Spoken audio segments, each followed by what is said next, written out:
How many parents do we have in the room here? All right, how many former children do we have in the room here? Okay, good. That's all of us then. All right? Question.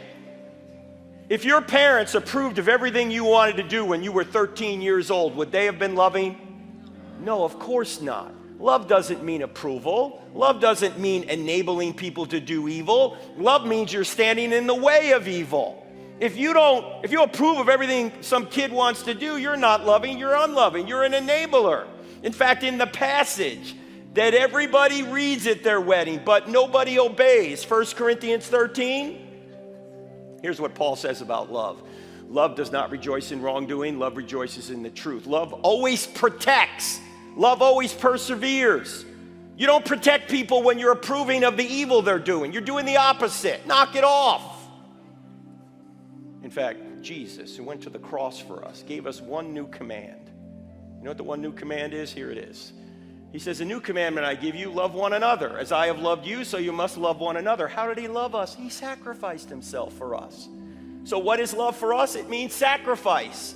It doesn't mean approval. You know, when we fail to say what we know to be true because we don't want to hurt anybody's feelings, we're not really loving people.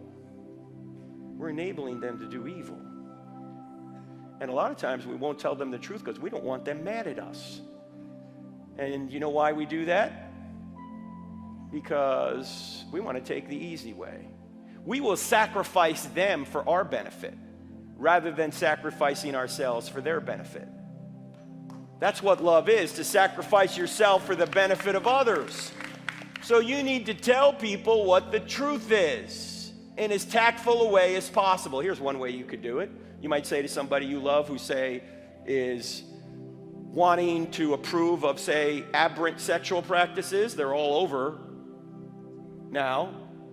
You might say to them, hey, if I was about to go down a road you knew that would hurt me and hurt others and would be against God's will, would you love me enough to tell me?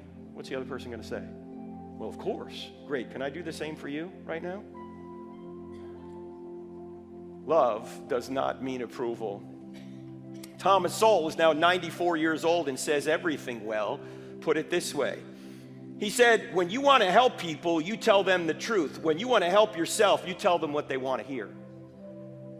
How often do we tell people what they want to hear? Oh, we don't want to risk the relationship. Well, what kind of relationship do you have anyway if you can't tell them the truth? What are you risking?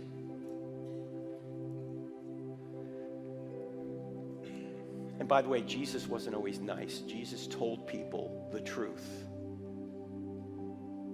In fact, if you think Jesus was a nice guy who's never said a bad word about anyone, you have not read John chapter 2, John chapter 8, or Matthew chapter 23. Jesus was not Barney.